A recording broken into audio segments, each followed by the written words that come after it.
¿Pueden las oraciones sanar lo que destruyó el orgullo humano? A veces, la vida nos enseña las lecciones más duras a través del dolor de la separación y la nostalgia por los seres queridos que están muy cerca, pero tan lejos de nuestro corazón. En un pequeño pueblo en el sur de Arizona, donde las calles polvorientas huelen a calor y a flores de cactus, vivía un anciano llamado Gonzalo Méndez. Su rostro tostado por el sol estaba cubierto de arrugas, como tierra agrietada durante una sequía, y sus ojos color miel oscura guardaban una chispa que no pudo apagar ni la vida dura ni los largos años de soledad. A sus 75 años, Gonzalo vivía solo en una pequeña casa de paredes encaladas y un diminuto jardín donde cultivaba chiles y tomates, tal como le enseñó su madre en México, en la tierra que dejó hace medio siglo. Cada domingo, Gonzalo se ponía su único traje bueno, comprado para la boda de su hijo Ricardo, y caminaba hasta la iglesia de San Juan. Siempre se sentaba en el mismo lugar, en la última fila, junto a una columna desde donde se veía el altar, pero donde casi nadie lo notaba. Después de la misa, el anciano se dirigía sin falta a la pequeña capilla de la Virgen de Guadalupe, encendía una vela y oraba largo rato, murmurando con labios agrietados palabras que solo Dios conocía. La gente del pueblo respetaba a Gonzalo, pero pocos sabían que su corazón se partía de añoranza por su hijo Ricardo y su nieto Miguel, a quien nunca había visto. Un abismo entre padre e hijo surgió 15 años atrás, y desde entonces ningún puente pudo cruzarlo. En su pequeña casa, Gonzalo guardaba una fotografía de su hijo en un marco de plata. Cada noche, antes de dormir, la miraba e intentaba imaginar cómo sería su nieto. Seguro tiene los ojos de Ricardo y la sonrisa de mi María, pensaba el anciano, recordando a su difunta esposa, quien siempre creyó que algún día la familia volvería a estar unida. Los vecinos a veces intentaban consolar a Gonzalo, diciendo: «El tiempo lo cura todo». Pero el anciano solo negaba con la cabeza. Sabía que algunas heridas solo se profundizan si no se sanan con amor y perdón. Y con cada año que pasaba, Gonzalo sentía más fuerte que le quedaba cada vez menos tiempo para sanar la herida más profunda de su vida. La historia de Gonzalo comenzó lejos de las calles polvorientas de Arizona, en un pueblito cercano a Guadalajara. Cuando tenía 25 años, empacó sus pocas pertenencias, besó la mejilla arrugada de su madre, y partió hacia el norte en busca de una vida mejor. Cruzar la frontera fue una prueba que dejó huella en su memoria para siempre. 2 días sin agua en un desierto abrasador, miedo al ver a los guardias fronterizos, y las primeras palabras en un idioma extraño que sonaba como el chirrido de los grillos. Los primeros años en América fueron duros. Gonzalo trabajó en construcciones, recogió fruta en los campos, limpió piscinas en casas ricas, y durmió en cuartos que compartía con otros 6 soñadores como él. Sus manos se endurecieron por los callos, y su espalda aprendió a doblarse bajo costales de cemento. Pero Gonzalo nunca se quejaba. Las dificultades hacen más fuerte al hombre, se repetía cada mañana al lavarse la cara con agua helada. El destino le sonrió cuando conoció a María, una joven callada con ojos llenos de luz, que trabajaba como sirvienta en una casa grande. Se casaron al mes de conocerse, y un año después nació Ricardo, su único hijo, su orgullo y su esperanza. Gonzalo y María vivían con humildad, pero criaban a su hijo como a un príncipe. Él debe recibir educación, afirmó Gonzalo con firmeza cuando Ricardo cumplió 5 años. Trabajó en 2 empleos para pagarle una escuela católica y exigía calificaciones impecables. «No crucé la frontera para que mi hijo sea un simple obrero», le explicaba a María cuando ella decía que era muy estricto con el niño. Ricardo creció inteligente y capaz, pero con cada año se alejaba más de su padre. Se avergonzaba del acento de Gonzalo, de sus modales toscos y sus ideas pasadas de moda. En la escuela, Ricardo se juntaba con niños americanos, veía películas estadounidenses, soñaba con una vida americana alejada de las tradiciones que veneraba Gonzalo. Cuando Ricardo entró a la universidad y conoció a Jennifer, una joven de ojos azules de Boston, Gonzalo sintió que perdía a su hijo para siempre. «Ella no es de los nuestros, no entiende nuestras tradiciones», le decía a María, quien como siempre intentaba suavizar las cosas. Pero los jóvenes estaban enamorados y nada podía detenerlos. La boda de Ricardo y Jennifer debía ser un día de alegría, pero se convirtió en un día de ruptura.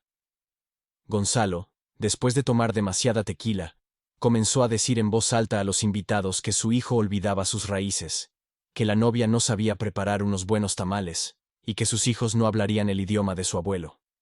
Al principio, Ricardo intentó apartar a su padre y calmarlo, pero las palabras de Gonzalo se volvían más duras. Cuando Jennifer rompió en llanto, Ricardo estalló. «¡Basta!», gritó en español, para que todos los familiares entendieran. «Siempre lo arruinas todo con tu orgullo. Toda la vida me has dicho cómo vivir, qué ser, con quién hablar. Ya no soy tu propiedad. Si no puedes aceptar a mi esposa, entonces no me aceptas a mí». A su alrededor, todos guardaron silencio. María intentó interponerse entre su esposo y su hijo, pero ya era tarde. Gonzalo se irguió con toda su altura y, mirando a su hijo con ojos llenos de ira y dolor, pronunció palabras que no tienen vuelta atrás. «Ya no tengo hijo». Se dio la vuelta y salió del salón sin despedirse de nadie. María corrió tras él, suplicándole que regresara, pero el anciano subió al coche y se fue. Esa fue la última vez que se vieron. Pasaron los meses, luego los años. El orgullo no permitió ni al padre ni al hijo dar el primer paso hacia la reconciliación. María intentó mantener el vínculo entre ellos, llamaba en secreto a Ricardo, le pasaba noticias, pero cuando murió repentinamente de un infarto hace 3 años, el último puente entre padre e hijo se derrumbó. Un mes después del funeral de María, Gonzalo recibió una carta breve de Ricardo. Solo tenía unas pocas líneas. «Padre, mamá hubiera querido que supieras que tienes un nieto. Se llama Miguel. Tiene 7 años». La carta venía con una fotografía del niño, con ojos oscuros y mirada seria, tan parecido al propio Ricardo de niño. Gonzalo miró la foto largo rato, y luego la guardó en un cajón del tocador, sin responder la carta. No sabía qué decir. El orgullo aún se alzaba como un muro entre él y el perdón. Los días del anciano se volvieron monótonos y vacíos. Se levantaba al amanecer, trabajaba en el jardín, cocinaba comida sencilla, a veces jugaba dominó con su vecino Pablo, veía películas mexicanas antiguas en la televisión, y se acostaba sintiendo cómo la soledad lo oprimía en el silencio de la noche. Todo cambió una mañana de domingo, cuando en la iglesia de San Juan apareció un nuevo sacerdote. El padre Javier era un mexicano joven y enérgico, con ojos bondadosos y una risa contagiosa. En lugar de sermones secos, contaba historias que tocaban el corazón de los feligreses. Ese domingo, el padre Javier habló sobre la parábola del hijo pródigo, pero desde una perspectiva inusual. «Imaginen el dolor del padre», decía. «Imaginen cómo cada tarde salía al camino y miraba a lo lejos, esperando ver la silueta de su hijo regresando. Imaginen cuántas noches pasó sin dormir, preguntándose si su hijo seguía vivo, si tenía hambre, si estaba a salvo. Pero lo más importante, imaginen su disposición a perdonar de inmediato, sin preguntas, sin condiciones, solo porque el amor es más fuerte que cualquier ofensa». Gonzalo se quedó inmóvil, sintiendo cómo cada palabra del sacerdote penetraba en su alma, como un cuchillo en una vieja herida. Después de la misa, cuando todos se habían ido, permaneció sentado en el banco, mirando el crucifijo. El padre Javier se acercó y se sentó a su lado. «Cada domingo usted reza aquí, don Gonzalo», dijo en voz baja. «¿Qué pide en sus oraciones?» «Por la salvación del alma de mi esposa», respondió el anciano sin mirar al sacerdote. «¿Y no por la reconciliación con su hijo?», preguntó el padre Javier con tanta suavidad que Gonzalo no pudo enfadarse por la indiscreción. «Mi hijo tomó su decisión», respondió el anciano con terquedad. «Sabe», dijo el sacerdote, «la oración no es solo una petición a Dios para que cambie lo que nos rodea. A veces es una súplica para que Él nos cambie a nosotros mismos.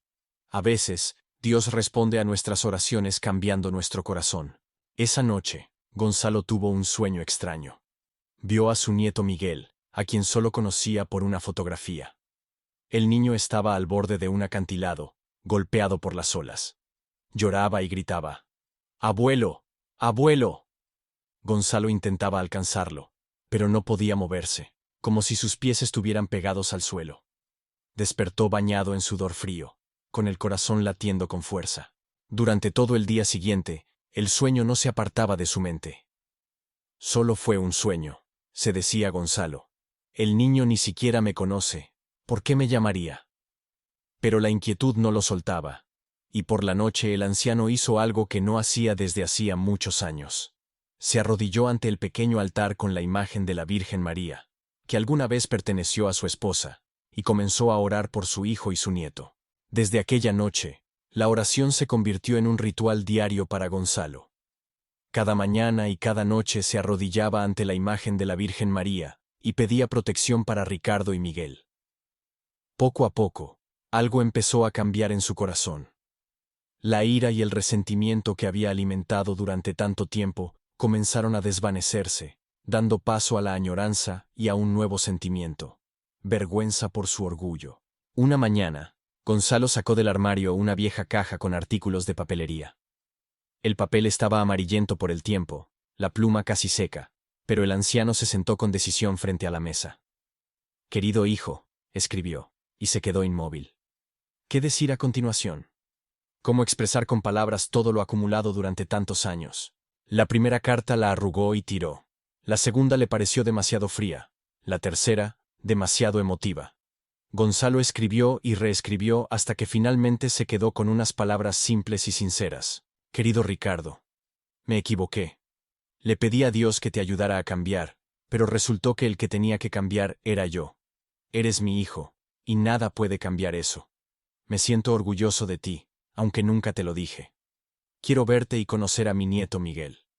Si puedes encontrar en tu corazón el perdón para este viejo terco, aquí estaré esperando. Con amor, tu padre». Después de enviar la carta, Gonzalo empezó a esperar. Cada día recibía al cartero con esperanza, pero no llegaba respuesta. Semana tras semana, Gonzalo seguía orando y esperando. Para mantener ocupadas las manos y la mente, comenzó a trabajar en un regalo especial para su nieto. En su juventud, Gonzalo había sido un hábil tallador de madera, y ahora decidió retomar esa habilidad. Con un trozo de madera dura de mezquite, empezó a tallar una caja. En la tapa aparecieron figuras que contaban la historia de su familia. Las orgullosas montañas de México, el peligroso camino por el desierto, el encuentro con María, el nacimiento de Ricardo. Dentro de la caja, Gonzalo colocó pequeños papeles con historias familiares antiguas, escritas con su caligrafía temblorosa. Relatos sobre cómo el bisabuelo de Miguel luchó en la Revolución, cómo su bisabuela salvó a todo un pueblo durante una epidemia, leyendas y tradiciones de su linaje. «El niño debe saber de dónde viene», pensaba Gonzalo mientras trabajaba de noche a la luz de una vieja lámpara. Con cada día de trabajo en la caja, el anciano sentía que su alma se llenaba de paz. Incluso si Ricardo no respondía, incluso si nunca llegaba a conocer a su nieto, Gonzalo sabía que estaba haciendo lo correcto. Por primera vez en muchos años, sintió que Dios escuchaba sus oraciones, pero que las respondía a su manera, no cambiando las circunstancias, sino cambiándolo a él. Pasó un mes desde que Gonzalo envió la carta, pero la respuesta no llegaba. La caja para Miguel estaba lista en el estante, cubierta por una fina capa de polvo. El anciano comenzó a dudar si su carta había llegado a su hijo, y si llegó, si Ricardo la había leído, o la tiró de inmediato al ver la dirección del remitente. Una mañana de domingo, cuando Gonzalo se preparaba para ir a la iglesia, alguien golpeó la puerta. En el umbral estaba su vecino Pablo, con una expresión inusualmente seria. «Gonzalo, acabo de escuchar las noticias en la radio. Hubo un accidente en la autopista cerca de Phoenix. Un coche volcó varias veces. El locutor dijo un nombre: Ricardo Méndez». El mundo alrededor de Gonzalo se oscureció de repente. Se sostuvo del marco de la puerta para no caer. «¿Él está vivo?», fue lo único que logró decir el anciano. «Lo llevaron al Hospital San José en estado crítico», es todo lo que dijeron. Gonzalo se movía como en un sueño. Empacó algunas cosas en una bolsa vieja, sacó sus ahorros en dólares de una lata en la cocina, y le pidió a Pablo que lo llevara a la estación de autobuses. 3 horas en el autobús le parecieron una eternidad. Miraba por la ventana el paisaje que pasaba, y rezaba en voz tan baja que la mujer sentada a su lado lo observaba con curiosidad, fijándose en el movimiento de sus labios. En el hospital reinaba el ajetreo habitual. Las enfermeras corrían por los pasillos. Los visitantes miraban confundidos los letreros. En algún lugar lloraba un niño. Gonzalo se acercó al mostrador de información y dio el nombre de su hijo. La enfermera revisó la computadora y señaló el ascensor. 4º piso, sala de terapia intensiva. En el pasillo del 4º piso, Gonzalo vio a una mujer sentada en una silla de plástico. Se la notaba agotada, con los ojos enrojecidos por el llanto y el cabello rubio despeinado. A su lado estaba un niño de cabello oscuro, de unos 10 años, que miraba en silencio por la ventana. El corazón de Gonzalo dio un vuelco. Reconoció a su nuera por las fotos de la boda, y el niño era la copia exacta de Ricardo a esa misma edad. Gonzalo se acercó con timidez. «Jennifer», llamó en voz baja. La mujer levantó la vista y lo miró unos segundos sin comprender. Luego su rostro cambió. «¿Don Gonzalo?», preguntó con inseguridad. El anciano asintió, sin poder pronunciar una palabra. Su mirada estaba clavada en Miguel, que ahora lo observaba con curiosidad. «¿Cómo está Ricardo?», preguntó por fin Gonzalo, y su voz tembló. «Está en coma», respondió Jennifer en voz baja. «Los médicos dicen que las próximas 24 horas serán decisivas». «¿Y el niño?», Gonzalo señaló con la cabeza a su nieto. «Miguel está bien. Iba en el asiento trasero y con el cinturón puesto. Solo se asustó mucho». «¿Cómo lo supo?». «Recibimos su carta hace apenas 2 días. Ricardo iba a responderle». Gonzalo no alcanzó a responder. El niño se acercó de pronto y preguntó: «¿Tú eres mi abuelo? ¿Mi abuelito?». «Sí, soy tu abuelo», respondió Gonzalo, tratando de contener el temblor en su voz. Se arrodilló para quedar a la altura de los ojos del niño. Por primera vez en su vida veía de cerca a su nieto. Podía notar el pequeño lunar junto al ojo izquierdo, exactamente igual al que tenía María. «Papá me habló de ti», dijo Miguel con seriedad. «Dijo que cultivas los mejores chiles de Arizona y que cruzaste el desierto caminando». Gonzalo no pudo contener las lágrimas. Así que Ricardo sí le había hablado de él a su hijo. No lo había borrado por completo de su vida. Jennifer tocó el hombro de Gonzalo. «¿Quiere verlo?». La sala de cuidados intensivos estaba llena del zumbido constante de los aparatos. Ricardo yacía inmóvil, cubierto de cables y tubos. Su rostro estaba pálido, con moretones y rasguños, pero Gonzalo seguía viendo en él a su pequeño niño. El anciano tomó con cuidado la mano de su hijo, procurando no tocar el suero. «Ricardo», susurró en español. «Soy yo, papá. Estoy aquí, hijo. Estoy aquí». Miguel se acercó por el otro lado de la cama y también tomó la mano de su padre. «Abuelo está aquí, papá», dijo en voz baja. «Ahora todo va a estar bien». Pasaron toda la noche junto a la cama de Ricardo. Gonzalo le contaba a su nieto historias sobre su padre en la infancia, sobre México, sobre la abuela María. Jennifer a veces sonreía entre lágrimas al escuchar aquellos relatos. Al amanecer, el monitor del ritmo cardíaco de Ricardo cambió su sonido. Jennifer se levantó de golpe para llamar a la enfermera. Pero en ese momento los ojos de Ricardo se estremecieron y se abrieron lentamente. Primero miró a su hijo, luego a su padre, y en sus labios apareció una débil sonrisa. «Papá», susurró, «viniste».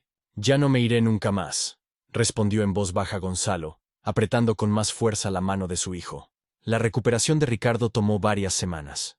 Durante todo ese tiempo, Gonzalo se quedó en Phoenix, alquilando un pequeño cuarto cerca del hospital.